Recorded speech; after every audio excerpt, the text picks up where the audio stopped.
This is me Purnima and welcome back to my channel Chapter Commerce. आज इस video के अंदर हम लोग हमारे ह्यूमन रिसोर्स मैनेजमेंट का another interesting and important chapter start करने वाले हैं, that is employee counselling. This is a one shot video. Single video के अंदर आप लोगों को एम्प्लॉयज काउंसलिंग से रिलेटेड सारी चीजें समझ आ जाएंगी, उसका नेचर, स्कोप, उसके यहाँ पर ऑब्जेक्टिव क्या क्या है, साथ ही उसकी नीड क्या क्या, उसका प्रोसेस, ये सारी चीजें सिंगल वीडियो के अंदर आप लोगों को बहुत अच्छे से समझ आने वाली है। और एक बात का ध्यान रखेंगे, वीडियो के बीच में आप लोगों को स्क्रीनशॉट्स लेने की जरूरत नहीं है, क्योंकि नोट्स आप लोगों को ऑन टाइम टेलीग्राम चैनल पर मिलने वाले हैं। ध्यान से समझते देखो, वीडियो को स्टार्ट करते हैं और सबसे पहले यहाँ पर समझना शुरू करते हैं ये एम्प्लॉय काउंसलिंग होता क्या है। सबसे पहले तो ये समझ लो कि ये हमारा एक प्रोसेस है। क्या है ये? हमारा एक प्रोसेस। एम्प्लॉयज काउंसलिंग यहाँ पर मेरा एक प्रोसेस है जहां पर हमारा काउंसलर, अब ये काउंसलर कौन है? एक पर्सन ही होता है हमारा काउंसलर। तो एक पर्सन, अब वो पर्सन कौन हो सकता है? या तो हमारा मैनेजर हो सकता है, सुपरवाइजर हो सकता है, या और कोई एक्सपर्ट जिसके पास इस चीज की एक्सपर्टीज है। यहां पर एम्प्लॉयज काउंसलिंग एक प्रोसेस है जहां पर हमारा काउंसलर, काउंसलर का मतलब एक पर्सन, और वो पर्सन कौन कौन हो सकता है? आपका मैनेजर, आपका सुपरवाइजर या आपका कोई एक्सपर्ट। वो क्या करता है? अपने एम्प्लॉयज की हेल्प करता है, उसको एडवाइस देता है, उसको गाइड करता है, उसको सपोर्ट करता है, सो दैट अगर उसको कोई भी प्रॉब्लम फेस हो रही है अपनी पर्सनल लाइफ से रिलेटेड या फिर कोई वर्क से रिलेटेड प्रॉब्लम वो फेस कर रहे हैं, वहां पर आपका काउंसलर आपके एम्प्लॉय की हेल्प कर रहा होता है। मीनिंग क्लियर हो गया?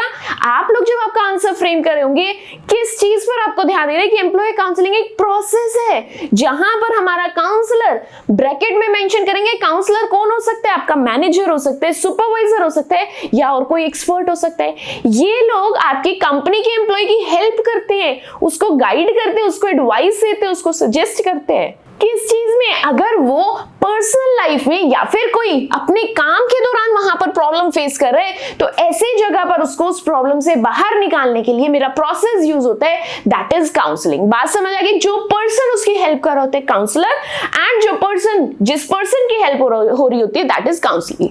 आगे चलते हैं, ये हमारे एम्प्लॉयज को कौन, काउंसलिंग जो है हमारे एम्प्लॉयज की हेल्प करती है कि वो कैसे अच्छे से अपने उस वर्किंग एनवायरनमेंट में सेटल हो सकते हैं, कैसे वो अपने बिहेवियर को इंप्रूव कर सकते हैं, एंड कैसे वो अपनी सारी जॉब्स को इफेक्टिवली परफॉर्म कर सकते हैं। दोबारा एक बार ध्यान से सुन लो, आपका जो एम्प्लॉय काउंसलिंग एक प्रोसेस है जो आपका, जहां पर आपका काउंसलर अपनी एम्प्लॉयज की हेल्प करता है अगर उसे वर्क से रिलेटेड कोई प्रॉब्लम है या उसे पर्सनल लाइफ से रिलेटेड कोई भी प्रॉब्लम है।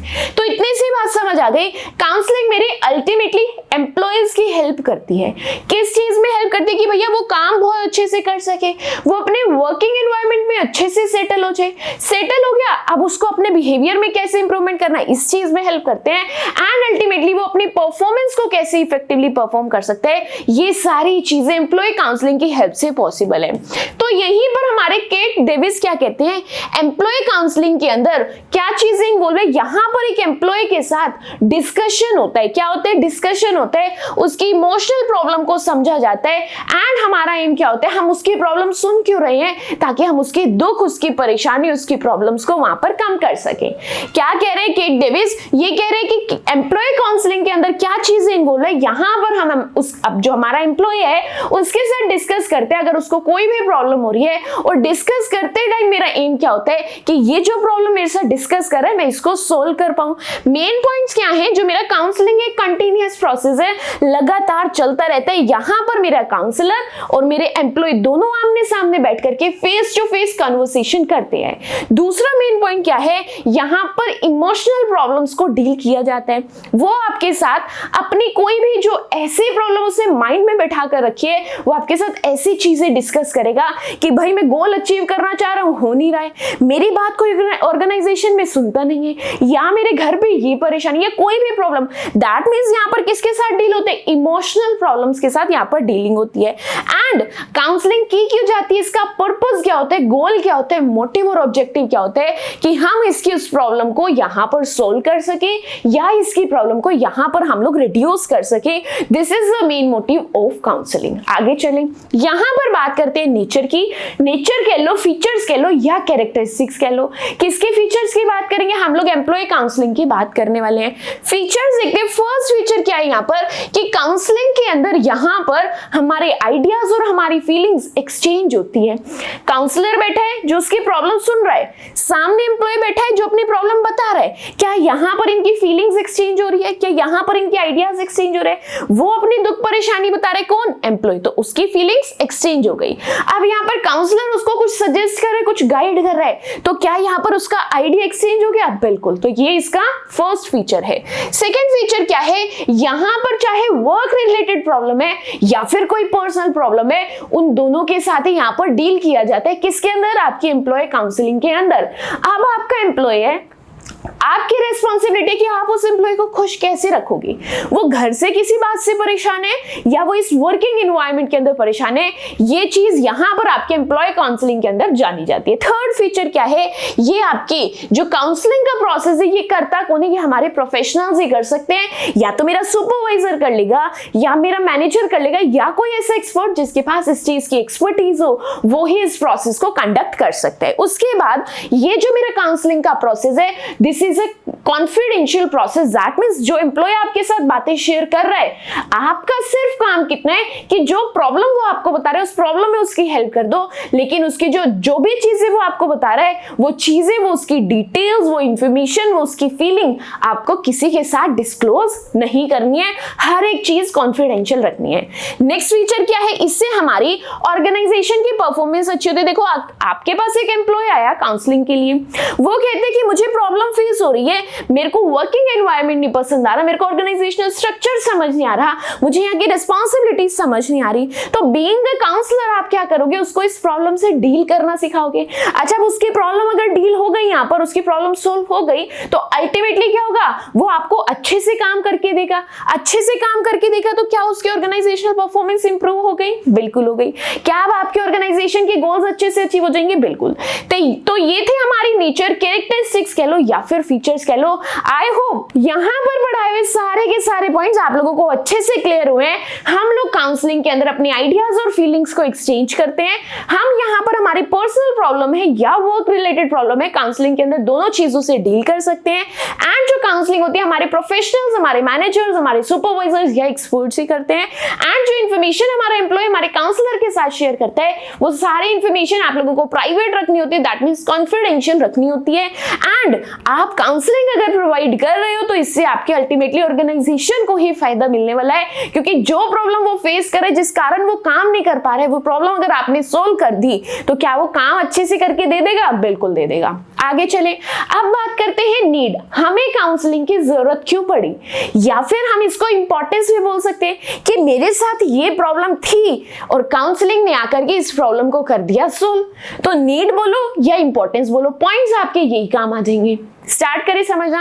यहां पर हम लोग समझने वाले हैं कि हमारे एम्प्लॉइज को काउंसलिंग की जरूरत क्यों पड़ी। अब देखो, एक एम्प्लॉय है, वो किसी भी रीजन से या तो घर से परेशान हो सकता है, या वो जहां काम कर रहे हैं या उस जगह से परेशान हो सकते हैं। उसके पास दो ही जगह है, या तो जहां वो सोने खाने पीने जाता है, रहने जाता है, वो जगह से परेशान है, दैट मींस अपनी फैमिली से, या और कोई पर्सनल इश्यू भी हो सकता है। उसके बाद या फिर जहां वो काम करने जा रहे हो, वहां उस जगह से उसे प्रॉब्लम हो सकती है, वहां के लोगों से प्रॉब्लम हो सकती है, कोई भी प्रॉब्लम उसको हो सकती है। तो ऐसे सिचुएशन में उसको काउंसलिंग की जरूरत पड़ती है। अब रीजंस क्या क्या है, क्यों उसे काउंसलिंग की जरूरत पड़ी, मेन कुछ रीजंस मैं आप लोगों को यहां पर बता देती हूँ। देखो, पहला रीजन क्या हो सकता है, that is the conflict. Conflict का मतलब क्या होता है, जब वहां पर चार लोग बैठे हैं और चारों के व्यूज जो है मैच नहीं हो रहे, सबके पॉइंट ऑफ व्यूज वहां पर अलग अलग है, तो ऐसे केस में कॉन्फ्लिक्ट होने के चांसेस होते हैं। तो पहला रीजन क्या है, दैट इज कॉन्फ्लिक्ट। चार लोग बैठे हैं, चार लोग अपनी एडवाइसेस दे रहे हैं और चारों की बातें मिल ही नहीं रही है। अब कैसे बिजनेस रन करें, अब कैसे अपनी कंपनी को आगे चलाएं, तो ये हो गया कॉन्फ्लिक्ट। बात समझ आ गई। अब माइंड में टेंशन हो गई कि कॉन्फ्लिक्ट हो रहा है, अब कैसे करें। अब देखो, कॉन्फ्लिक्ट होता क्यों है, इसका रीजन भी समझो। हर एम्प्लॉय अलग लोकेशन से आया है, अलग बैकग्राउंड से आया है, उसके अलग बिलीव्स होंगे, उसके अलग थॉट्स होंगे, उसके अलग पॉइंट ऑफ व्यूज होंगे, राइट और रॉन्ग, अलग पर्सनैलिटी। अब जब वो अलग अलग बैकग्राउंड से आए हैं, अलग अलग लोकेशन से आए हैं, तो ये सारी चीजें डिफरेंट होना तो बनता है। और अभी इतना भी काफी नहीं है, ये सब चीजें तो अलग हैं ही। अब उन सबको ऑर्गेनाइजेशन के हिसाब से चलना है, वो अपने हिसाब से कुछ कर ही नहीं सकते। उन्हें जो भी करना है, ऑर्गेनाइजेशन के गोल्स पूरे हो जाए, वो यहाँ पर स्टक हो गए हैं, कोई फाइनल डिसीजन नहीं ले पा रहे हैं। अब यहाँ पर क्या होगा, कॉन्फ्लिक्ट कैन कॉज। अब मैटर तो बहुत सीरियस है, इससे क्या होगा, यहां पर स्ट्रेस बढ़ जाएगा एंड इमोशनल प्रॉब्लम्स होनी स्टार्ट हो जाएंगी। पहला रीजन क्या निकला आपका कि क्यों हम लोगों को एम्प्लॉय काउंसलिंग की जरूरत पड़ती है? पहला रीजन यहां पर बना भैया, कॉन्फ्लिक्ट्स हो जाते हैं लोगों के व्यूज में, लोगों के पॉइंट ऑफ व्यूज में यहां पर कॉन्फ्लिक्ट आते हैं, क्योंकि लोग अलग अलग जगह से आए हैं, अलग अलग बैकग्राउंड के हैं, अलग अलग उनकी पर्सनैलिटीज, सब चीजें अलग है, वो कैसे आकर के सेम पॉइंट पर एग्री कर जाए? सारे वो कहते हैं मेरी बात सही है, वो कहते हैं मेरी बात सही है, कहते कहते कब लड़ाई झगड़ा हो गया पता ही नहीं चला, बात समझ आएगा। और अभी यहाँ ही नहीं, ऑर्गेनाइजेशन के रूल्स और मेरे सिर पर चढ़ के बैठे हैं, तो लोग मेरी ऑर्गेनाइजेशन के रूल्स भी फॉलो नहीं हम कर पा रहे, इससे क्या हो रहा है, मेरा स्ट्रेस बढ़े जा रहा है। तो ये था पहला रीजन कि क्यों यहाँ पर एम्प्लॉइज की काउंसलिंग करना काफी ज्यादा जरूरी हो गया। अब अगला क्वेश्चन ये है कि लड़ाई अब कैसे हो सकते हैं, कॉन्फ्लिक्ट्स अब कैसे हो सकते हैं? दो तरीके के कॉन्फ्लिक्ट्स हैं। पहला कॉन्फ्लिक्ट कौन सा है? इंटरपर्सनल। इंटरपर्सनल कॉन्फ्लिक्ट कौन सा होता है? जब दो लोगों के बीच की लड़ाई होती है, जब दो लोगों के पर्सपेक्टिव यहां पर मैच नहीं कर रहे होते, उसको बोलते हैं इंटरपर्सनल कॉन्फ्लिक्ट। अब इसके अंदर आपके परसेप्शन से मिल रही, किसके? दो सिर्फ इंडिविजुअल्स के, दो लोगों के, उनकी वैल्यूज से मैच कर रही, उनके गोल्स, उनके ओपिनियन से मैच कर रहे, तो ऐसे सिचुएशन में इंटरपर्सनल कॉन्फ्लिक्ट हो जाता है। अब दूसरा कैटेगरी क्या है, दूसरा सब टाइप क्या है? That is intergroup. यहां सिर्फ एक और एक इंडिविजुअल्स से, लेकिन यहां पर अब कॉन्फ्लिक्ट दो इंडिविजुअल्स के बीच में नहीं है, दो इंडिविजुअल के ग्रुप में है। दैट मींस 10 लोग इधर 10 लोग इधर, इन दोनों ग्रुप्स के बीच में आपस में लड़ाई हो रही है। अब ये कैसे हो सकता है? दो डिपार्टमेंट्स के बीच में हो सकती है, प्रोडक्शन डिपार्टमेंट, सेल्स डिपार्टमेंट आपस में लड़ सकते हैं। सेल्स डिपार्टमेंट कह रहे हैं मेरी सेल्स बढ़े जा रही है, प्रोडक्शन डिपार्टमेंट कह रहे हैं हमारी कैपेसिटी इतनी है, हम कैसे इतना प्रोड्यूस करें। बात समझ आ रही है? कॉस्ट डिपार्टमेंट जो आपकी कॉस्ट को वहां पर सेटल कर रहा है, कॉस्ट कैलकुलेट कर रहा है, वो आपसे लड़ रहा है, भैया इतना खर्चा कैसे बढ़ गया। उसके बाद मैनेजर से लड़ाई हो रही है। तो इस तरीके के कॉन्फ्लिक्ट्स आप लोगों के यहाँ पर हो सकते हैं।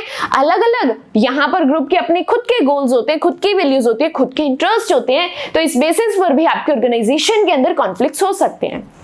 पहला रीजन है आपकी एम्प्लॉयज काउंसलिंग का, दैट इज कॉन्फ्लिक्ट। कॉन्फ्लिक्ट हो रहे, स्ट्रेस हो रहा है, इसलिए मुझे काउंसलिंग चाहिए।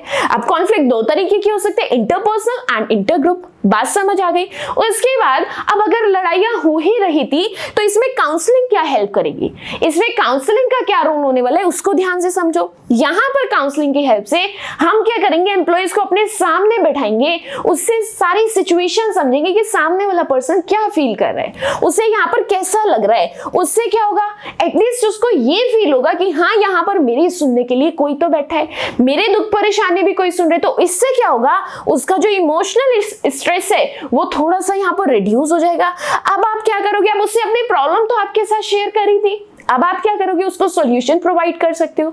उसको क्या समझाओगे, भाई एक बार आप झुक जाओगे 10 बार वो झुक जाएगा, ऐसे करके उसको क्या करेगा, चीजों को सेटल डाउन करने में हेल्प कर देगा, उसका स्ट्रेस भी कम हो गया और उसकी प्रॉब्लम भी यहाँ पर सोल्व हो जाएगी। बात क्लियर हो गई? तो किस तरीके से काउंसलिंग ने कॉन्फ्लिक्ट को रिजोल्व करने में हेल्प की, आई होप आपको अच्छे से क्लियर हो गया है।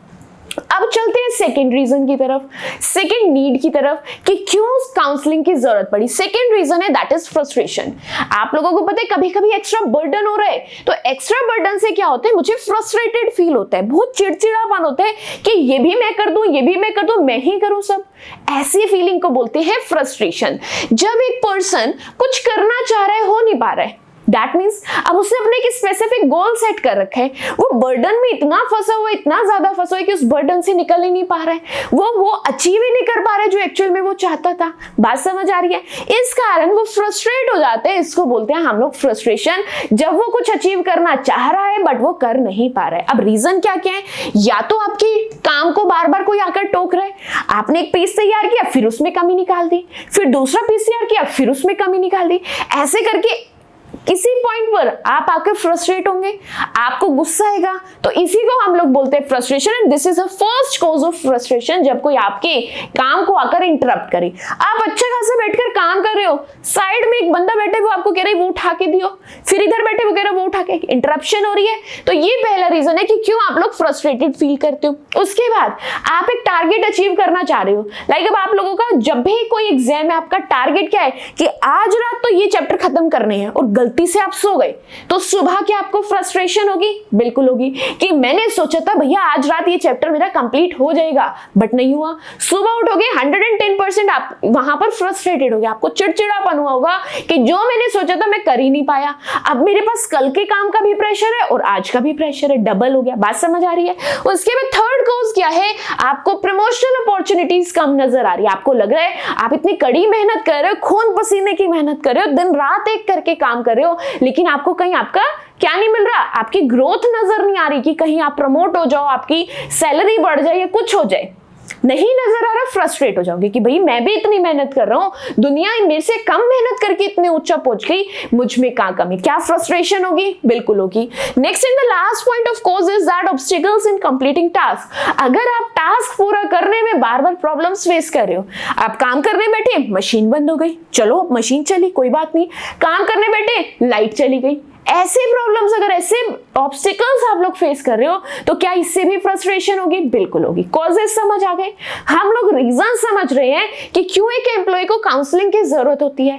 पहला रीजन क्या था, मुझे फटाफट से बताओ। पहला रीजन था कॉन्फ्लिक्ट। पहला रीजन क्या था? That is conflict.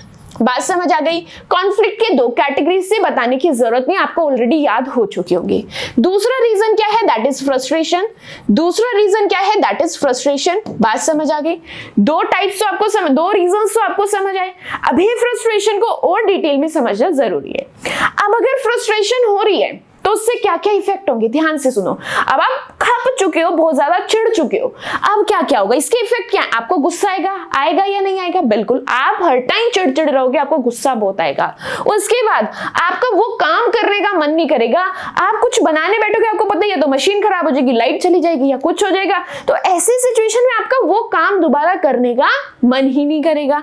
तीसरी चीज, आप अपनी रिस्पॉन्सिबिलिटी से भागना शुरू करोगे। आपको आपका बॉस दिख गया, उसकी नजरों से भागना चाहोगे कि कहीं इसने मुझे देख ले और मुझे ये काम करने को ना बोल दे, ये काम तो मैं कर ही नहीं पाता। बात समझ आ गई? उसके बाद नेक्स्ट क्या, आप रिजाइन करने का सोचोगे कि यहां मजा नहीं आ रहा, मुझे सेटिस्फेक्शन नहीं हो रहा। उसके बाद नेक्स्ट क्या है, आपको फिजिकल हेल्थ प्रॉब्लम्स भी हो सकती है। देखो सिंपल सी चीजें, अगर आपको कहीं भी यहां प्रॉब्लम हो रही है तो वो कैसे आपकी फिजिकल हेल्थ पर पहुंच जाती है नहीं पता चलता। बात समझ आ गई? अब इसके बाद अगर ये प्रॉब्लम हो ही रही है तो इसमें काउंसलिंग में आपकी कैसे हेल्प की, इसको समझते हैं। यहां पर काउंसलिंग क्या करते हैं, आपको सामने बैठाते हैं, अपने एम्प्लॉय को सामने बैठाते हैं और वो कहते हैं आप मुझे आराम से शेयर करो, आप इतने चिड़चिड़े क्यों रहते हो, आपको इतनी जल्दी गुस्सा क्यों आता है, क्या रीजन है, आप इतने फ्रस्ट्रेटेड क्यों हो। फिर वो आपको रीजन बता देगा। जब आप इतने प्यार से उसको अपना बनाकर पूछोगे तो क्या वो सामने वाली पार्टी आपको अपना रीजन बताएगी कि क्यों उसको गुस्सा आ रहा है। बात समझ आई? अब क्योंकि उसने आपको अपनी प्रॉब्लम बता दी तो क्या अब आप वहां बैठे हो उसको सॉल्यूशन प्रोवाइड करने के लिए? बिल्कुल। तो काउंसलिंग ने यहाँ पर उसकी प्रॉब्लम भी निकाल ली उसके मन से और उसको सॉल्यूशन भी दे दिया। अब क्या होगा, अब उसकी पॉजिटिव थिंकिंग बनानी है कि एक लास्ट बार ट्राई कर लो, इस बार पक्का हो जाएगा। आपने क्या किया, उसका पॉजिटिव माइंडसेट बना लिया जिससे वो एनकरेज हो गया कि चलो एक लास्ट टाइम और ट्राई कर लेते हैं। ये सारी हेल्प की आप लोगों की काउंसलिंग ने, अगर आप लोग फ्रस्ट्रेटेड आपकी ऑर्गेनाइजेशन के अंदर फील कर रहे हो। उसके बाद थर्ड कॉज क्या है यहाँ पर, थर्ड रीजन क्या है यहाँ पर मेरा, दैट इज स्ट्रेस। स्ट्रेस क्या होता है मेरा, मेंटल या फिर फिजिकल प्रेशर को हम लोग क्या बोलते हैं, स्ट्रेस। अगर कोई एम्प्लॉय आपके ऑर्गेनाइजेशन के अंदर मेंटली या फिजिकली प्रेशराइज्ड फील कर रहा है तो वहां पर हम लोग टर्म यूज करते हैं दैट इज स्ट्रेस। अब स्ट्रेस क्यों होता है, आप पर वर्कलोड अगर ज्यादा डाल दिया, आपको एक टाइट डेडलाइन दे दी, आपको 2 दिन के अंदर 500 पीस बनाने, क्या टाइट डेडलाइन नहीं है? क्या ये पॉसिबल एक नॉर्मल ह्यूमन बीइंग के लिए? नहीं। तो ये आपकी टाइट डेडलाइंस के कारण भी आप लोगों को स्ट्रेस होते हैं। उसके बाद अगर आपके साथ वालों से आपकी लड़ाई हो रही है या आपके सुपीरियर से आपकी नहीं बन रही है तो इस रीजन से भी आप लोगों को स्ट्रेस हो सकता है। उसके बाद आप जहां पर जॉब कर रहे हो, अगर वहां की जॉब रिस्पॉन्सिबिलिटीज ही आपको समझ नहीं आई तो क्या आपको स्ट्रेस होगा? आपका नोटिस पीरियड आपको समझ ही नहीं आ रहा, ना मैं यहाँ रुक सकता हूँ ना यहाँ से निकल सकता हूँ, करूँ तो करूँ क्या? क्या ऐसी सिचुएशन में स्ट्रेस होगा? बिल्कुल होगा। उसके बाद क्या आपको कोई फाइनेंशियल प्रॉब्लम हो सकती है पैसों से रिलेटेड, कहीं आप कुछ आपकी ईएमआई जानी थी, आपके पास पैसे, क्या फाइनेंशियल प्रॉब्लम हो सकती है? यस। क्या इसके रीजन की वजह से आपको स्ट्रेस हो सकता है? बिल्कुल। अच्छा, खाली फाइनेंशियल ही नहीं, क्या फैमिली प्रेशर भी हो सकता है? किसी रीजन से आपको कोई भी XYZ कोई भी रीजन हो सकता है जिसकी वजह से आपकी फैमिली आपको प्रेशराइज कर रही है, क्या ये भी आपका वन ऑफ द रीजन हो सकता है आपके स्ट्रेस का? बिल्कुल। बात समझ आई? अब अगर आपको स्ट्रेस हो रहा है तो इससे क्या क्या इफेक्ट पड़ेगा, ध्यान से समझो। आपका काम में मन नहीं लगेगा, इसलिए आपकी वर्क परफॉर्मेंस क्या हो जाएगी, रिड्यूस हो जाएगी। आपका इमोशनल इंबैलेंस हो जाएगा, आपको इमोशनल डिसऑर्डर हो जाएगा, आपको बहुत इंस्टेंटली ऐसे गुस्सा आएगा छोटी छोटी सी बातों पर, बहुत चिड़चिड़ापन आप लोगों को यहाँ पर फील होगा। अब उसके बाद सिर्फ जो चीजें आपकी मेंटली चल रही होती है कहीं ना कहीं आकर वो आपकी फिजिकल हेल्थ को भी अफेक्ट करती है। अब अगर आप किसी चीज के बारे में सोचे जा रहे हो, किसी चीज की टेंशन लिए जा रहे हो, तो क्या उससे आपको हेडेक हो जाएगा? बिल्कुल। क्या आपने कभी फील किया आपके एग्जाम में या कुछ है आपको भूख लगनी बंद हो जाएगी? आपको स्ट्रेस तो यहाँ पर है, लेकिन कहीं ना कहीं वो आपके स्टमक में आकर के अटैक करता है। बात समझ आ गई? तो इससे दैट मींस आपकी कोई भी इमोशनल आपकी अगर हेल्थ अफेक्ट हो रही है तो उससे आपकी फिजिकल हेल्थ ऑटोमेटिकली अफेक्ट होना स्टार्ट कर जाती है। कहीं ना कहीं ये लॉन्ग टर्म में आपके हार्ट या अदर ऑर्गन्स को भी नेगेटिवली इफेक्ट कर सकती है। अब जब आपको स्ट्रेस हो रहा है तो इस स्ट्रेस के अंदर काउंसलिंग में आप लोगों की कैसे हेल्प की, उसने यहाँ पर अपने एम्प्लॉयज को सिखाया कि किस तरीके से स्ट्रेस को मैनेज किया जा सकता है। सबसे पहले वो सामने वाले पर्सन से पूछते हैं कि आपको स्ट्रेस हो किस रीजन से रहा है। उसके बाद जब वो आपको बता देता है आप उसको यहाँ पर सॉल्यूशन प्रोवाइड करते हो, मेथड सजेस्ट करते हो कि आप ऐसे करो आपको स्ट्रेस कम हो जाएगा, आप सुबह उठकर मेडिटेशन करो आपको गुस्सा कम आएगा। इस तरीके की चीजें आपको प्रोवाइड कर सकते हैं आपका काउंसलर। उसके बाद जब उसने आपको सॉल्यूशन प्रोवाइड कर ही दिया तो क्या इससे मेरे एम्प्लॉयज की मेंटल हेल्थ इंप्रूव होगी? यस। अगर उसकी मेंटल हेल्थ इंप्रूव हो गई तो क्या वहां पर उसकी वर्क परफॉर्मेंस अच्छी हो जाएगी? बिल्कुल अच्छी हो जाएगी। तो तीनों रीजंस, तीनों नीड समझ आई आप लोगों को कि क्यों काउंसलिंग की जरूरत पड़ी। पहली चीज था कॉन्फ्लिक्ट, पहला क्या था, दैट इज कॉन्फ्लिक्ट। दूसरा क्या था, that is frustration. And third one is stress. Conflict, frustration and stress, CFS। बात क्लियर हो गई? आगे चले।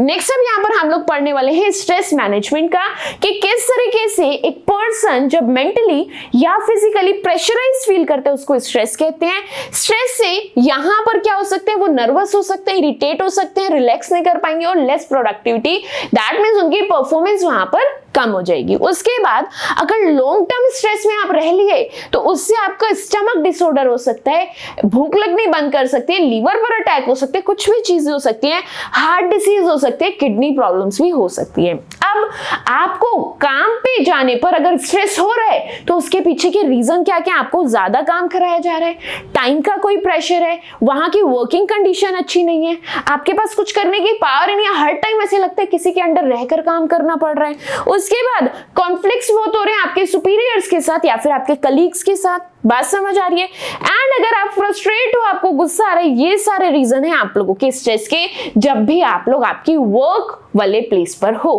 बात समझ आ गई? अब अगर आप इस स्ट्रेस को रिड्यूस करना चाहते हो तो इसके लिए आप लोगों के पास मल्टीपल मेथड्स है। सारे मेथड्स को डिटेल में यहाँ पर हम लोग डिस्कस करेंगे। क्या पढ़ने वाले हैं? Methods of reducing stress at work. आप लोग आपके वर्किंग प्लेस पर हो और आपको स्ट्रेस हो रहा है, ऐसी सिचुएशन में आपको क्या करना है कि आपका स्ट्रेस कम हो जाए, वो सारे मेथड्स को डिस्कस करते हैं। फर्स्ट मेथड है यहाँ पर रिलैक्सेशन। सबसे पहले अगर आपको लग रहा है आपको किसी चीज की टेंशन हो रही है, 5-10 मिनट का रिलैक्स कर लो। 10 मिनट जाकर किसी शांत जगह पर बैठ जाओ जहां पर आप आराम से रिलैक्स कर सको। क्या करो? रेस्ट करो, थोड़ा सा छोटा सा ब्रेक ले लो, छुट्टियों पर चल जाओ। अगर आपको लग रहा है ये स्ट्रेस मेरी मेंटल हेल्थ पर हावी हो रहा है तो थोड़ा सा ब्रेक लो, वेकेशन पर निकल जाओ, मूड अपना चिल करके आओ, उसके बाद आकर काम पर बैठ जाना। बात क्लियर है? इससे बेनिफिट क्या होगा, आपका माइंड यहाँ पर फ्रेश हो जाएगा और आपका स्ट्रेस खत्म हो जाएगा। तो अगर स्ट्रेस कम करना है तो फर्स्ट पॉइंट क्या मिला आप लोगों को, दैट इज रिलैक्सेशन। आपको रिलैक्स करना है। सबसे पहले रेस्ट लो, थोड़ा सा गैप लो, ब्रेक लो। ज्यादा लंबा करना है तो वेकेशन पर चलो, उसके बाद आकर वापस काम पे बैठ जाओ। सेकेंड ऑप्शन क्या है, टाइम मैनेजमेंट। स्ट्रेस अगर हो रहा है, आपको वर्कलोड ज्यादा लग रहा है तो क्या करो, अपने काम को छोटे छोटे टुकड़ों में बांटो। उसमें से देखो सबसे पहले मुझे कौन सा काम करना चाहिए, 1 बाय 1 अपने काम को यहां पर प्लान करो और उसके बाद अपने वर्क को यहां पर अच्छे से कर लो। बात समझ आ गई? स्टेप बाय स्टेप चीजों को पहले अपने काम को टुकड़ों में बांटो, उसमें से देखो सबसे पहले मुझे कौन सा काम करना चाहिए, फिर वो काम को पहले परफॉर्म करो। ऐसे करते करते आपका पूरा टास्क कब कंप्लीट हो जाएगा आपको पता भी नहीं चलेगा। दैट मींस नेक्स्ट आपको क्या करना है, अपना टाइम मैनेजमेंट जरूर करना है। उसके बाद थर्ड क्या है, दैट इज रोल मैनेजमेंट। आप लोगों को सबसे पहले अपनी रिस्पॉन्सिबिलिटी समझनी है। जिस ऑर्गेनाइजेशन में काम करने गए हो वहां की सारी चीजें समझ लो। एकदम आपको भूख लगी, कैफेटेरिया कहाँ है, आपको लंच टाइम के लिए कैंटीन कहाँ जाना है, आपका जो टीम लीडर है उसका वहां पर ऑफिस किधर है, उसका रूम कहाँ पर है, कैबिन किधर है, ये चीजें सारी चीजें देख लो। उसके बाद आपकी रिस्पॉन्सिबिलिटी क्या है, आप अगर कैश काउंटर पर बैठे तो आपका कैश का ही काम है, उसी से अपनी जॉब रिस्पॉन्सिबिलिटी समझो, उससे भी आप लोगों का स्ट्रेस जो है वहां पर कम हो जाएगा। नेक्स्ट क्या है, मेडिटेशन। सुबह जल्दी उठो, कुछ टाइम शांत बैठो और सिर्फ अपने बारे में सोचो, कंसंट्रेट करो, और इस मेडिटेशन को आप रेगुलरली करोगे तो this will definitely improve your mental health. बात क्लियर हो गई। नेक्स्ट क्या है, दैट इज सपोर्ट ग्रुप। यहां पर आप आपकी प्रॉब्लम को अपनी फैमिली, अपने फ्रेंड्स के साथ शेयर करो, सो दैट आप लोगों को यहां पर फील हो सके। देखो, बांटने से आपका जो दुख होता है वो बहुत ज्यादा कम हो जाता है, आपको रिलैक्स फील होता है कि अब मेरी टेंशन जो है बढ़ गई। आप लोगों ने अपनी पर्सनल लाइफ में रिलेट किया होगा कि जब भी आपको कोई टेंशन हो रही है, आपने किसी एक पर्सन के साथ भी वो शेयर कर दी, वो टेंशन आपकी आधी रह जाती है। तो यही चीज यहां पर बोली है। फटाफट से मुझे, अभी आगे और भी मेथड्स देखेंगे, फटाफट से मुझे बताओ, अगर आपको स्ट्रेस हो रहा है आप लोग क्या क्या कर सकते हो। पहले या तो रिलैक्स कर लो, अपना टाइम मैनेजमेंट अच्छे से कर लो, उसके बाद आप अपनी रिस्पॉन्सिबिलिटी समझो, क्या ये काम मेरी रिस्पॉन्सिबिलिटी में आता भी था या मैं ऐसे ही कर रही थी। उसके बाद नेक्स्ट यहाँ पर मेडिटेशन करो, रोज सुबह उठो और मेडिटेशन करो, इससे आपके पूरे दिन का स्ट्रेस जो है कम होगा। उसके बाद आप आपके फैमिली एंड फ्रेंड्स के साथ चीजें शेयर करो, उससे भी आपका स्ट्रेस जो है वो यहाँ पर कम हो जाएगा। अब नेक्स्ट यहाँ पर हम लोग सारी चीजें देख चुके हैं, यहाँ पर नेक्स्ट हम लोग बात करेंगे कि एम्प्लॉयज काउंसलिंग ने क्या रोल प्ले किया एंड क्या फंक्शंस यहाँ पर परफॉर्म किए। सबसे पहली चीज, काउंसलिंग के अंदर मेरे जो एम्प्लॉयज है उनको एडवाइस दी जाती है। क्या दी जाती है, एडवाइस दी जाती है। काउंसलर बैठ करके एम्प्लॉयज की प्रॉब्लम को सुनता है, समझने के बाद वो उसको एडवाइस देता है या फिर उसको सजेशंस देता है। यहां पर कह रहे हैं एम्प्लॉय काउंसलिंग के अंदर आप लोगों के क्या क्या रोल प्लेज हो रहे हैं, क्या क्या रोल्स प्ले हो रहे हैं एंड क्या क्या फंक्शंस आपके एम्प्लॉय काउंसलिंग प्ले कर रही है। तो यहां पर पहला फंक्शन क्या है, काउंसलिंग के अंदर मेरे एम्प्लॉयज को काउंसलर बैठ करके एडवाइस देता है। पहला फंक्शन मेरा हो चुका। इससे क्या हेल्प मिलती है, इससे क्या बेनिफिट है, ये एम्प्लॉयज को हेल्प देता है कि वो एक बेटर डिसीजन ले पाए। जल्दबाजी में, गुस्से में आकर, फ्रस्ट्रेशन में आकर, एंजाइटी में आकर कोई डिसीजन ना ले, आराम से शांत दिमाग से वो अपने डिसीजंस को ले। सेकेंड फंक्शन क्या परफॉर्म किया जाता है, दैट इज रीएश्योरेंस। रीएश्योरेंस का मतलब होता है यहां पर आपका काउंसलर बैठ करके एम्प्लॉय को सपोर्ट कर रहा होता है, वो उसकी सुनने के लिए बैठा होता है, जहां वो परेशान उसकी परेशानी का सॉल्यूशन देने के लिए बैठा होता है। इससे क्या होता है, आपका जो एम्प्लॉय है उसका डर कम होता है, उसकी एंजाइटी कम होती है, उसका कॉन्फिडेंस यहां पर बढ़ जाता है। बात क्लियर हो गई, सेकंड फंक्शन क्लियर हुआ। थर्ड फंक्शन की तरफ चलते हैं, दैट इज कम्युनिकेशन। काउंसलिंग क्या करती है, एम्प्लॉयर मैनेजमेंट के बीच में एक अच्छे कन्वर्सेशन का, यहां पर एक अच्छे कम्युनिकेशन पैटर्न जो है यहां पर सेट करती है। उनके बीच में आपस में वो फ्रीली अपनी फीलिंग्स, अपनी प्रॉब्लम्स को एक्सप्रेस कर पाते हैं, अच्छे से शेयर कर पाते हैं। अगर आपका एम्प्लॉय आपके पास प्रॉब्लम लेकर आया कि मुझे ये बात बॉस को कहने में डर लग रहा है, तो आपका काउंसलर क्या करेगा, आपको मोटिवेट करेगा, आपको पुश करेगा कि इसमें डरने वाली बात की एक बार अपनी फीलिंग रखो तो सही। बात समझ आ रही है, एक बार उसको समझाओ तो सही, क्या पता समझे। अब उसने उसको पुश किया तो वो जाकर मैनेजर के पास चला गया, अब वो उन्होंने बैठ करके बात की तो क्या उनका आपस का बॉन्ड अच्छा हुआ, यस। क्या वो आपस में अच्छे से कम्युनिकेट कर रहे हैं, यस। तो ये इसका नेक्स्ट फंक्शन हुआ। उसके बाद नेक्स्ट क्या है, इससे आपका जो एम्प्लॉय है उसकी इमोशनल टेंशन जो है यहाँ पर रिड्यूस हो जाती है, उसका स्ट्रेस कम होता है, फ्रस्ट्रेशन कम होती है एंड उसकी एंजाइटी कम होती है, सिर्फ और सिर्फ किसकी हेल्प से, काउंसलिंग की हेल्प से। नेक्स्ट क्या है, उसकी जो थिंकिंग है वो क्लियर हो जाती है। दैट मींस अगर आपका एम्प्लॉय स्ट्रेस में तो उसे चीजें समझ ही नहीं आ रही, वो क्लैरिफाई कर ही नहीं पा रहा, तो काउंसलर क्या करते हैं, उसे एक एक करके चीजों को क्लियर करते हैं कि आप ये गलत समझो, उसने ऐसा नहीं ऐसा कहा, हो सकता है उसने इस टोन में बोला बट उसका वे ऑफ टॉकिंग थोड़ा अलग था, लेकिन वो कहना ऐसा चाह रहा था, उसका इंटेंशन ये नहीं था। तो इस तरीके से आपकी क्लैरिफाइड थिंकिंग को क्लैरिफाई कर सकता है, प्रॉब्लम को सोल्व कर सकते हैं, सारी चीजें यहाँ पर ठीक हो सकती हैं और डिसीजन मेकिंग यहाँ पर इंप्रूव होती है, रेस्पॉन्सिबिलिटीज यहाँ पर इंप्रूव होती है। Next and the last function is reorientation. Counselling अपने एम्प्लॉय की हेल्प करती है जिससे कि उनका negative attitude and negative behaviour जो है वो चेंज हो जाता है, वो उनको रियलिस्टिक गोल्स की तरफ ले जाती है। है। एम्प्लॉय बैठा है और वो बस हर टाइम सोचता रहता है कि मुझसे तो नहीं हो पाएगा, मैं तो 100 पीसेज नहीं बना पाऊंगा, मैं तो 1 लाख का प्रॉफिट नहीं कर पाऊंगा। तो उसके नेगेटिव जो हो गया है, उसका पर्सपेक्टिव पूरा नेगेटिव हो गया है। तो काउंसलर क्या करेगा, उसके नेगेटिव पर्सपेक्टिव को यहाँ पर पॉजिटिव पर्सपेक्टिव बनाएगा, उसको रियलिस्टिक गोल से मिलवाएगा, उसकी थिंकिंग को पॉजिटिव करेगा सो दैट उसकी पर्सनल ग्रोथ भी हो सके और उसकी वर्क परफॉर्मेंस भी वहां पर अच्छी हो सके। रोल्स एंड फंक्शन समझ आ गए, क्या एक काउंसलर आपकी, दैट मींस एक एम्प्लॉय की लाइफ में क्या इफेक्ट डालता है। बात समझ आई। आगे चलते हैं, यहां पर अब हम लोग समझने वाले हैं एम्प्लॉय काउंसलिंग के टाइप्स। एम्प्लॉय काउंसलिंग के we have 3 types, directive, non directive and cooperative. क्या क्या टाइप्स है, डायरेक्टिव, नॉन डायरेक्टिव एंड यहां पर third one is cooperative. Start करते हैं फर्स्ट टाइप से, that is non directive counselling. क्या है, that is non directive counselling. इसको बोलते हैं एम्प्लॉय सेंटर्ड काउंसलिंग। यहां पर हमारे सुपीरियर लेवल पर कौन बैठे हैं, एम्प्लॉय। आपका एम्प्लॉय ही आपका सब कुछ है। यहां पर क्या किया जाता है, ध्यान से समझो। इस मेथड के अंदर काउंसलर का काम कितना है, सिर्फ सामने वाले की बात सुनना काउंसलर का काम है। अपनी एडवाइस देना इतना बड़ा काम नहीं है, वो नहीं यहाँ पे होगा। यहाँ पे सिर्फ सामने वाले की बात ही तुम सुन लो, इतना ही काफी है। This is the first method, that is non directive counselling. इस मेथड के अंदर काउंसलर सिर्फ और सिर्फ अपने एम्प्लॉय की प्रॉब्लम को, अपने एम्प्लॉय की फीलिंग्स को बैठ करके सुनता है। इस मेथड के अंदर आपका जो एम्प्लॉय है फ्रीली अपने काउंसलर से बात करता है और काउंसलर आराम से बैठकर सुनता है और समझता है। एम्प्लॉय क्या करता है, खुद से ही अपनी सॉल्यूशंस को ढूंढ रहा होता है। क्या कर रहा होता है, एम्प्लॉय अपनी चीजें शेयर करने के बाद खुद ही अपने सॉल्यूशन को ढूंढता है और काउंसलर यहाँ पर उसे कोई एडवाइस नहीं दे रहा, कोई सजेशंस नहीं दे रहा, ना कोई क्रिटिसाइज कर रहा है, ना ही उसको बैठ करके जज कर रहा है। सिर्फ उस काउंसलर का काम क्या है, बैठकर सिर्फ सुनना है, करना कुछ नहीं है। बात क्लियर है। कौन सा मेथड है ये, method number 1, that is non directive counselling. Clear हो गया। अब यहाँ पर मेरे काउंसलर का रोल क्या है, वो चुपचाप बैठकर सुनेगा और सुनते सुनते वो आपके एम्प्लॉय से सिर्फ ऐसे क्वेश्चन पूछेगा जिस क्वेश्चन से सामने वाला पर्सन खुद ही आंसर निकाल पाए और खुद ही बैठकर डिसीजन ले पाए। बात समझ आ गई।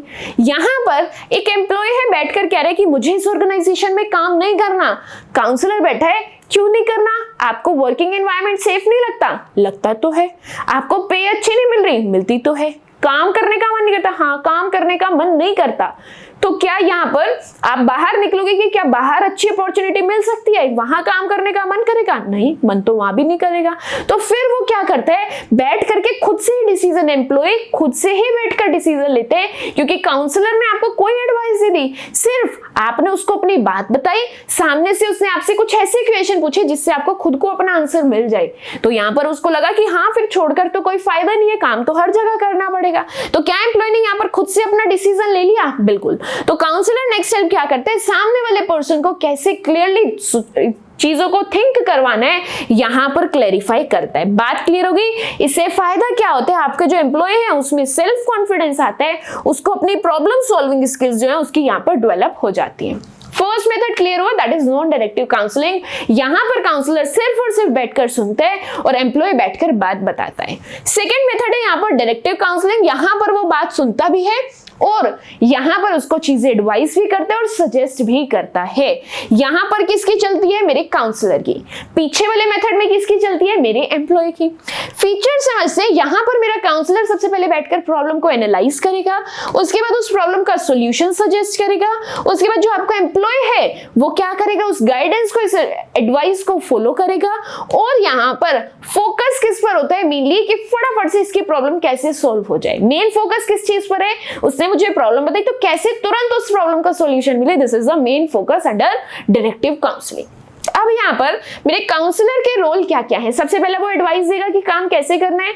दूसरा रोल क्या है, वो एम्प्लॉयज में कॉन्फिडेंस बिल्ड करेगा। वो कह रहा है मैं कुछ कर ही नहीं पाऊंगा, तो वो उसमें कॉन्फिडेंस लेकर आते, क्यों नहीं कर पाओगे, सब कुछ हो जाएगा। उसके बाद वो उसके इमोशनल स्ट्रेस को, इमोशनल जो उसकी टेंशन है उसको रिड्यूस करता है और यहाँ पर उसका बेस्ट ऑप्शन क्या हो सकता है उसको चूज करने में हेल्प करवाता है। इससे बेनिफिट क्या है, कोई भी एम्प्लॉय अगर प्रॉब्लम में है तो उसको क्विकली उसका सोल्यूशन यहाँ पर मिल जाता है। दोनों मेथड समझ आ गए, directive and non directive. Directive में यहाँ पर काउंसलर की चलती है एंड नॉन डायरेक्टिव में हमारे एम्प्लॉय की चलती है। नेक्स्ट थर्ड मेथड की तरफ चलते हैं, दैट इज कोऑपरेटिव काउंसलिंग। ये कॉम्बिनेशन है डायरेक्टिव और नॉन डायरेक्टिव का। यहाँ पर कोऑपरेटिव काउंसलिंग, पीछे जो दो मेथड्स पढ़े उनका कॉम्बिनेशन है, किस किस का, directive and non directive counselling का। इसके अंदर क्या होते हैं, हमारा काउंसलर और हमारा एम्प्लॉय, किसी को सुपीरियर नहीं रखा गया, दोनों इक्वल है, दोनों साथ बैठ करके काम करते हैं, आपस में एक दूसरे के साथ प्रॉब्लम शेयर करते हैं, उसके सॉल्यूशंस ढूंढते हैं। काउंसलर आराम से बैठकर सुनता है, उसको गाइड करता है और दोनों अपने अपने आइडियाज और अपने ओपिनियंस को एक दूसरे के साथ यहाँ पर शेयर करते हैं। यहाँ पर मेरे काउंसलर का रोल क्या है, एम्प्लॉय को बैठकर सुनेगा, उसके अलग अलग पॉइंट्स को, पॉइंट ऑफ व्यूज को यहाँ पर डिस्कस करेगा, उसकी थिंकिंग को क्लैरिफाई करने की कोशिश करेगा, उसकी टेंशन यहाँ पर कम करेगा और अपने एम्प्लॉय को यहाँ पर गाइड करेगा जहां पर भी उसको आपके गाइडेंस की जरूरत पड़े। बात क्लियर हो गई? तीनों टाइप समझ आ गए आप लोगों को एम्प्लॉय काउंसलिंग के, या फिर नहीं आगे चले? अब यहाँ पर मैंने आपको दो टाइप्स बताए, एक डायरेक्टिव एक नॉन डायरेक्टिव। दोनों में थोड़ा बहुत डिफरेंस है, फटाफट से इस डिफरेंस को यहाँ पर समझ लेते हैं। सबसे पहले डायरेक्टिव काउंसलिंग की बात करें तो यहाँ पर जो काउंसलर है वो एक्टिव पार्ट लेता है। यहाँ पर सुपीरियर कौन होता है, मेरा काउंसलर, वेयर इज यहाँ पर सुपीरियर कौन होता है, मेरे एम्प्लॉय। बात समझ आ गई? सेकेंड डिफरेंस की बात करते हैं, यहां पर आपके काउंसलर की ड्यूटी होती है डायरेक्टिव काउंसलिंग के अंदर कि वो आपके एम्प्लॉय को कैसे सॉल्यूशन तक लेकर जाए, वेयर एज नॉन डायरेक्टिव के अंदर आपके एम्प्लॉय की ही यहाँ पर रिस्पॉन्सिबिलिटी होती है कि वो कैसे अपने फाइनल सॉल्यूशन तक पहुंचे। यहाँ पर काउंसलर की रिस्पॉन्सिबिलिटी है, यहाँ पर एम्प्लॉय की रिस्पॉन्सिबिलिटी है।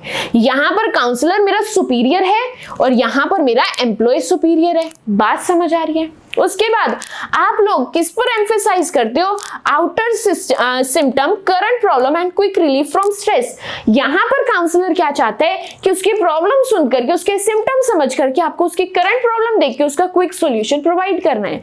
वेयर एज यहाँ पर आपका क्या फोकस होता है कि आप उसकी डीप फीलिंग्स को जान सको, चीजों को एडजस्ट करना सीख सको एंड आपके एम्प्लॉय का आप लोग ओवरऑल डेवलपमेंट करा सको। काउंसलर यहाँ पर एडवाइस देता है और जज करता है एम्प्लॉय की फीलिंग को, वेयर एज यहाँ पर आपका जो एम्प्लॉय का जो रोल है वो ज्यादा इंपॉर्टेंट है। यहाँ पर जजमेंट नहीं होता, ना ही आपका जो काउंसलर है इनको आकर के एडवाइस देता है। किसमें? नॉन डायरेक्टिव में। बात समझ आ गई? आगे चलते हैं। नेक्स्ट यहाँ पर हम लोगों को स्टेप समझने हैं एम्प्लॉय काउंसलिंग की, प्रोसेस समझने वाले हैं। तो टोटल वी हैव 3 स्टेप्स हमारे एम्प्लॉयज काउंसलिंग के प्रोसेस के अंदर। फर्स्ट स्टेप क्या है, जहां पर आपका काउंसलर जो है आपके एम्प्लॉय के साथ अच्छा ट्रस्ट और अच्छा रिलेशनशिप बनाने की कोशिश करता है। बात समझ आ रही है?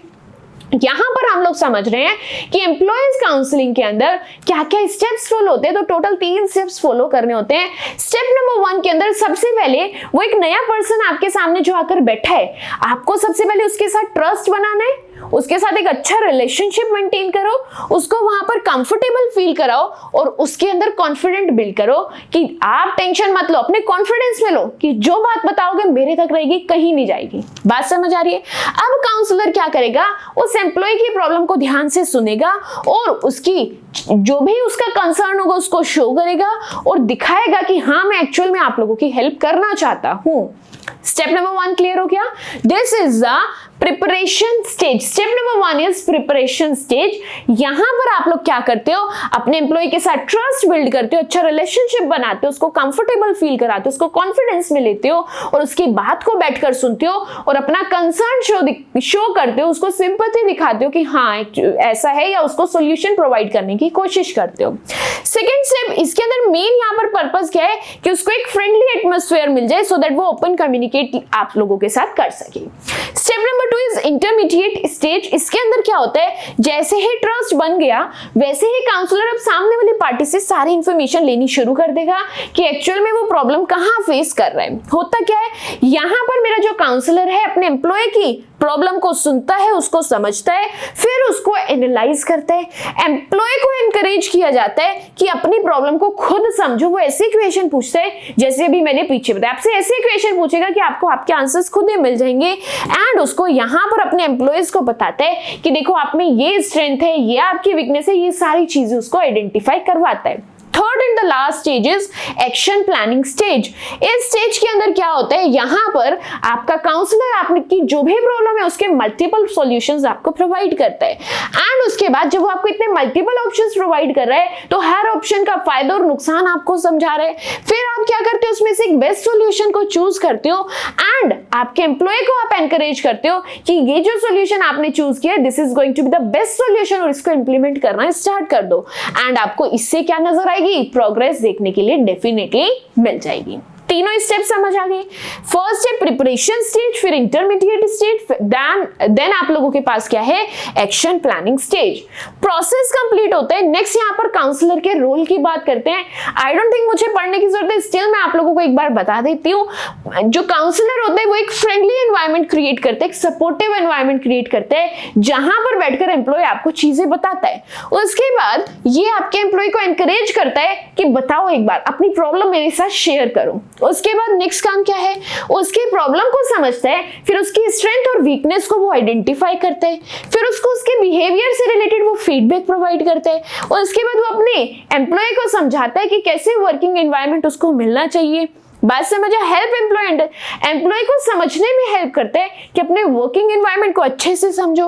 उसके बाद उसके जो भी प्रॉब्लम है उन प्रॉब्लम को डील करना सिखाता है एंड यहाँ पर अपनी परफॉर्मेंस और अपने बिहेवियर को इंप्रूव करने के लिए उसको क्या क्या स्टेप्स फॉलो करने चाहिए, सारे स्टेप्स के लिए वो यहाँ पर बैठकर उसको गाइड कर रहा होता है। नेक्स्ट क्या है, अगर आपको इफेक्टिव काउंसलिंग करनी है उसके लिए क्या क्या रिक्वायर्ड है। सबसे पहले एम्प्लॉय की यहाँ पर विलिंगनेस होनी चाहिए। आप किसी भी पर्सन के पास जाकर उसकी प्रॉब्लम को यहाँ पर सोल्व नहीं कर सकते। सामने वाला पर्सन आपके पास आकर बैठेगा, वो चाहे कि हाँ मेरी कोई ये प्रॉब्लम सोल्व कर दे, तभी आप काउंसलिंग यहाँ पर कर सकते हो। दूसरी चीज, ओपन कम्युनिकेशन होनी चाहिए। दैट मीन्स एम्प्लॉय अगर आपके सामने बैठकर आपसे प्रॉब्लम शेयर कर रहा है तो जो वो बात आपको बता रहा है वो ओपनली क्लियर होकर एंड ऑनेस्ट ही बताए। बात समझ आई, तभी प्रॉपर काउंसलिंग वहां पर होगी। उसके बाद काउंसलर का भी जेन्युइन कंसर्न होना चाहिए, वो भी वहां पर जेन्युइन हेल्प करने के लिए बैठा होना चाहिए। सिर्फ सामने का दुख सुनकर हंसने के लिए ना बैठो, जेन्युइनली उसकी हेल्प करने के लिए वहां पर बैठा हो। यही रिक्वायरमेंट्स एक इफेक्टिव काउंसलिंग के लिए। बात समझ आ गई। नेक्स्ट क्या है, पॉजिटिव इन्फ्लुएंस। यहाँ पर जो आपका काउंसलर बैठा है वो ध्यान से अगर किसी की फीलिंग सुन रहा है, उसको यूजफुल एक्सपीरियंसेस शेयर करे, उसको अच्छे अच्छे आइडियाज शेयर करे, उससे क्वेश्चंस पूछे जिससे उसकी थिंकिंग जो है वो एनकरेज हो सके, एम्प्लॉय को सॉल्यूशंस फाइंड करने में हेल्प कर सके, ना कि उसकी मेंटालिटी नेगेटिव बनाने के लिए बैठा हो। हर तरह से उसकी हेल्प करने के लिए बैठा होना चाहिए, ना कि उसका माइंडसेट यहाँ पर नेगेटिव करने के लिए बैठा हो। उसके बाद क्या है, जो आपका काउंसलर है उसकी गुड लिसनिंग स्किल्स होनी चाहिए। ऐसा ना हो कि उसने कोई बात बोली आपने कहा एक बार और रिपीट करना जरा, नहीं। अगर वो बात बता रहे बिना इंटरप्ट किए आपको एक ही बार में उसकी सारी बात सुननी है, समझनी है।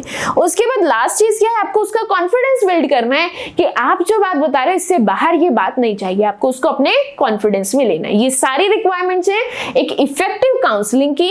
आई होप सारी चीजें समझ आई है। यहीं तक आप लोगों का चैप्टर था। सारे टॉपिक्स हम लोग काउंसलिंग के कवर कर चुके हैं। कोई भी टॉपिक में अगर डाउट फेस कर रहे हो आप लोग डाउट्स कमेंट सेक्शन में बता दो, वहां पर मैं आप लोगों के डाउट्स डेफिनेटली सोल्व करने वाली हूं। इस वीडियो के अंदर जितना भी पढ़े नोट्स आपको टेलीग्राम चैनल पर ऑन टाइम मिल जाएंगे। चीजें अच्छे से क्लियर हो तो एक बार रिव्यू जरूर शेयर करके जाना कमेंट सेक्शन के अंदर। एंड वीडियो पसंद आई तो don't forget to like my video and subscribe to my channel which is Chapter Commerce. That's it for today's video. मिलते हैं आपसे नेक्स्ट वीडियो के अंदर। Till then bye bye.